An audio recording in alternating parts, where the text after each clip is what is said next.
एक गांव में एक गरीब किसान रहता था। गरीब किसान के पत्नी नहीं थी। गरीब किसान के एक बेटी थी जिसका नाम रूपा था। रूपा के जन्म होते समय उसकी माँ मर गई थी। रूपा बहुत ही सुंदर थी। किसान रूपा के रूप देखकर ही उसका नाम रूपा रखता है, क्योंकि वह बहुत ही सुंदर थी। लेकिन एक ही चीज का कमी था कि रूपा बोलती नहीं थी, वह गूंगी थी। किसान के एक ही चीज का चिंता रहता था कि मेरी बेटी बोलती नहीं है, कैसे शादी ब्याह होगा, कौन इसका हाथ थामेगा। जहाँ भी किसान जाता था शादी तय करने के लिए, तो रिश्ता तय होने से पहले ही कट जाता था कि कौन इससे शादी करेगा, कौन अपने घर के बहू बनाएगा। जो बोलती ही नहीं है, कैसे घर चलाएगी, हम इससे शादी नहीं करेंगे। इसी के चलते किसान बहुत चिंता करने लगा और बीमार भी हो गया। उसके गांव के एक लड़का था जिसका नाम रमेश था। रमेश रूपा से शादी करना चाहता था, लेकिन कुछ कहता नहीं था कि कैसे हम कहें कि रूपा से शादी करेंगे और मेरे घर के लोग नहीं मानेंगे कि तुम एक लड़की गूंगी से शादी करेगा। इसी के चलते कुछ नहीं कहता था, लेकिन रूपा को लेकर बहुत चिंता होता था उसको। किसान तो चिंता से बीमार पड़ गया और इतना दिन बीमार रहा कि ठीक ही नहीं हुआ और एक दिन वह मर जाता है। किसान के मरने के बाद रूपा पर दुखों का पहाड़ टूट पड़ता है। अब उसको कोई कमा कर खिलाने वाला नहीं था। रूपा भीख मांगकर लाती थी और खाना बनाती थी, खाती थी। भीख मांगकर ही उसका गुजारा होने लगा। एक दिन जब भीख मांगने जा रही थी, तभी तेज आंधी तूफान आ गया। तब उसको एक कुटिया दिखाई देता है और वह वही कुटिया में चली जाती है। कुटिया में देखती है कि एक साधु बाबा तड़प रहे हैं और उनको बहुत ही हिचकी आ रहा था। वह पानी पानी कह रहे थे धीरे धीरे, लेकिन रूपा को कुछ सुनाई नहीं दे रहा था। फिर भी रूपा को समझ में आता है कि हम इन्हें पानी पिला देंगे तो यह ठीक हो जाएंगे। वह मटके में से पानी निकालकर बाबा को पिला देती है। मटका में उतना ही पानी था, सब वह पिला देती है। लेकिन उसके बाद रूपा को भी बहुत प्यास लग जाता है। वह सोचती है कि इतना आंधी तूफान में कहाँ जाए और भूख भी बहुत लगा है। पानी भी मिल जाता तो पानी पीकर रह जाते। तभी देखती है कि एक कोना में बोतल है और उसमें पानी है। बोतल खोलकर सारा पानी पी जाती है। जैसे ही रूपा पानी पीती है, उधर साधु बाबा मर जाते हैं और रूपा भी बोलने लगती है। कहती है, बाबा आपको क्या हो गया, क्या हो गया। रूपा अपने आप को देखकर हैरान हो गई कि वह बोलने लगी और इधर साधु बाबा भी मर गए। एक ऐसा चमत्कार है कि उनको मरते ही हम बोलने लगे। अगर कोई हमको यहाँ देख लेगा तो सब लोग यही सोचेंगे कि इनको हम ही मार दिए हैं, यहाँ से कैसे हम भागे। मन ही मन सोचती है कि हमको एक घोड़ा मिल जाता तो हम उस पर चढ़कर भाग जाते हैं। तभी अचानक से वहाँ पर एक घोड़ा आ गया। रूपा यह सब देखकर हैरान हो गई कि हम मन में जो सोच रहे हैं वह मेरे सामने हो जा रहा है। ऐसा कैसे हो जा रहा है। और कुछ नहीं सोचती है, जल्दी से घोड़ा पर बैठ जाती है। घोड़ा पर बैठकर वहाँ से भाग जाती है। जाते जाते भर दिन हो गया, रात होने को आ गई। तभी एक गांव में पहुँच जाती है और एक झोपड़ी के सामने जाकर दरवाजा खटखटाती है। दरवाजा खुलता है तो देखती है कि उसमें एक बूढ़ा और बुढ़िया थी। रूपा कहती है, बाबा आज रात के लिए यहाँ हम रुक सकते हैं। बहुत रात हो गया है और हम बहुत दूर से आ रहे हैं। रात में हम अकेली लड़की जात कहाँ जाएंगे। बूढ़ा बाबा कहते हैं कि इसमें भी पूछने वाली बात है बिटिया, तुम आज रात के लिए यहाँ रुक जाओ। तुम अकेली कहाँ जाओगी, तुम अंदर आ जाओ और इस घोड़े को बाहर ही छोड़ दो, क्योंकि झोपड़ी में इतना जगह नहीं है कि घोड़ा अंदर आ जाएगा। लड़की कहती है कि हाँ बाबा, घोड़ा बाहर ही रहेगा, हम अंदर आ रहे हैं। बूढ़ा बाबा कहते हैं कि बिटिया, रात के समय एक राक्षस आता है जो पूरा गांव में घूमते रहता है। जो मनुष्य, जानवर कोई भी दिखाई देता है उसे अपना भोजन बना लेता है। यह घोड़ा बाहर रहेगा तो राक्षस इसे अपना भोजन बना लेगा। रूपा कहती है, ऐसा नहीं होगा बाबा, घोड़ा उस राक्षस को मार देगा, आप चिंता नहीं करिए। बूढ़ा बाबा कहते हैं, नहीं बिटिया, राक्षस बहुत ही बलवान है, कोई भी उसको मार नहीं सकता है। राजा साहब इसके ऊपर इनाम भी रखे हैं कि जो मार देगा उसको मुंह मांगा इनाम मिलेगा, जो कुछ मांगेगा सब मिलेगा।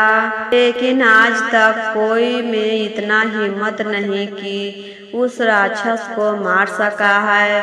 जो भी मारने जाता है वह खुद ही मर जाता है। रूपा कहती है, ऐसा ही होगा बाबा, घोड़ा उस राक्षस को मार देगा। वह तो जानती थी कि जो हम बोल रहे हैं सब सच हो जा रहा है, इसी चलते वह ऐसा बोल रही थी। और घोड़ा के कानों में जाकर कह देती है, राक्षस को मार देना। इतना कहकर वह झोपड़ी में आकर आराम से सो जाती है। सुबह जब गांव के लोग देखते हैं कि राक्षस तो मर गया, किसने मारा, बूढ़ा बाबा अपने झोपड़ी से बाहर आते हैं तो देखते हैं सही में राक्षस मर चुका है। वह कहते हैं कि मेरे घर पर एक लड़की आई है, वह उसी का घोड़ा है, वही मार दिया है। वह कह रही थी कि मेरा घोड़ा बहुत ही शक्तिशाली है, वह राक्षस को मार देगा। तो वही घोड़ा राक्षस को मार दिया है। तो यह खबर राजा को मिलता है। राजा भी बहुत खुश हो जाते हैं, चलो गांव के लोग राक्षस से मुक्ति पा लिए और रूपा को अपने राजमहल में आने के लिए आदेश भेजते हैं। रूपा को इज्जत सम्मान के साथ राजमहल में लाया जाता है। राजा साहब कहते हैं, जो तुम मांगना चाहती हो वह मांग लो, जो तुम कहोगी सब पूरा होगा। राजा के मंत्री बहुत तेज था, वह राजा के कानों में आकर कहते हैं, राजा साहब, इस लड़की को अपने हवेली में रख लीजिए, इसे नहीं जाने दीजिए। यह लड़की कोई मामूली लड़की नहीं है जो राक्षस को मार सकती है। सोचिए, आप उसे अपने राजमहल में रखेंगे तो बहुत फायदा होगा। हमारे नगर में कुछ हो जाता है या कोई राजा से झगड़ा हो जाता है, उस समय इस लड़की काम आएगी। राजा साहब कहते हैं तुम ठीक कह रहे हो, और रूपा भी कहती है राजा साहब अभी हम कुछ नहीं मांगेंगे, जब समय आएगा तब हम मांग लेंगे। फिर राजा कहते हैं देखो बेटी, तुम इस महल से कहीं मत जाओ, तुम्हारे लिए एक महल बनवाएंगे, उसी महल में तुम रहना, तुमको कोई भी चीज के कमी नहीं होगा। रूपा सोचती है कि और हम कहाँ जाएंगे, राजा ठीक कह रहे हैं, घर जाएंगे तो कौन कमा कर खिलाएगा, हम यहीं रह जाते हैं। तो उस दिन से रूपा वहीं हवेली में रहने लगती है। कुछ दिन के बाद दूसरे देश के राजा इस राज्य पर चढ़ाई करने वाला था। राजा रूपा के पास जाकर कहते हैं दूसरे देश के राजा झगड़ा करने वाला है, तुम ऐसा कहो कि उस देश में महामारी फैल जाए, जो महामारी के चलते मर जाए और इस देश पर चढ़ाई ना करे। रूपा कहती है उस देश में राजा के नगर में महामारी फैल जाए और राजा मर जाए। रूपा के ऐसा कहते ही उस देश में महामारी फैल जाता है और खबर मिलता है कि राजा मर गया। राजा साहब तो बहुत खुश हो जाते हैं और मंत्री तो बहुत तेज था। वह सोचता है कि इस लड़की के कहने से राजा मर गया, क्यों न हम इस राजा को भी मरने के लिए कहवा दें। इस राजा मर जाएंगे तो हम इस राजगद्दी पर बैठकर राज करेंगे। ऐसा सोचकर वह रूपा के पास जाता है और कहता है रूपा देखो, हम तुम्हारे भलाई के लिए यहाँ आए हैं। राजा साहब को डर हो गया है कि तुम उस राजा को कहकर मार डाली है, कहीं हमको भी नहीं मार डालेगी, इसी चलते तुमको जान से मारना चाहते हैं। तो तुम ऐसा करो कि तुमको मारने से पहले ही तुम अपने मुंह से बोल दो कि राजा साहब मर जाए। राजा साहब मर जाएंगे तो तुमको कौन मारेगा।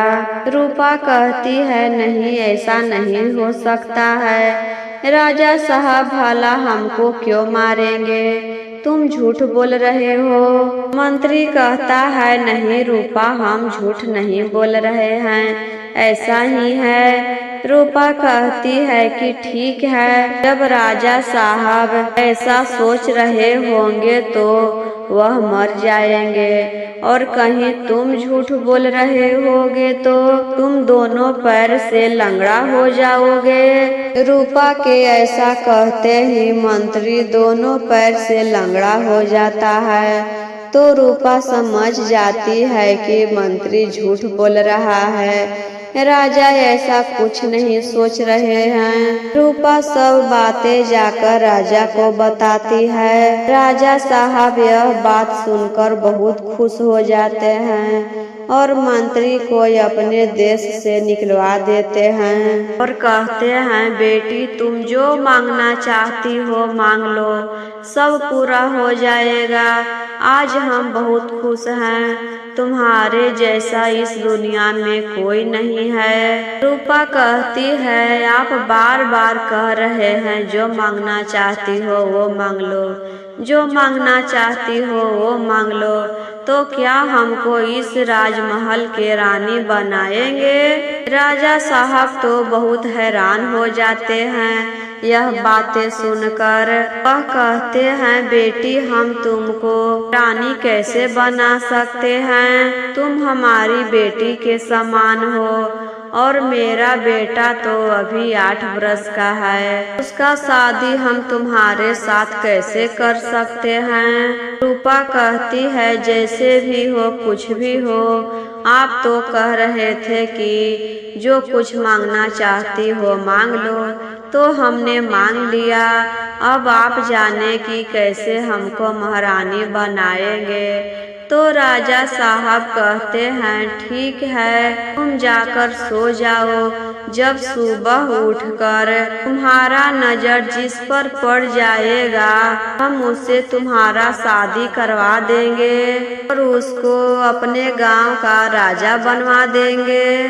तो रूपा जाकर सो जाती है। जैसे ही सुबह उठती है, दरवाजा खोलती है तो देखती है उसके गांव के जो रमेश नाम का लड़का था, जो रूपा से शादी करना चाहता था, वही रमेश लकड़ी लेकर राजमहल में आ रहा था। क्योंकि वह लकहड़ा था, लकड़ी काटकर ही अपना गुजारा करता था। रूपा रमेश को देखकर कहती है, रमेश तुम यहाँ क्या कर रहे हो? रमेश भी रूपा को देखकर हैरान हो जाता है और कहने लगता है, रूपा तुम हो? तुम कैसे बोलने लगी? तुम तो गूंगी थी। रूपा कहती है, हाँ रमेश, हम रूपा ही हैं। अब हम बोलने लगे।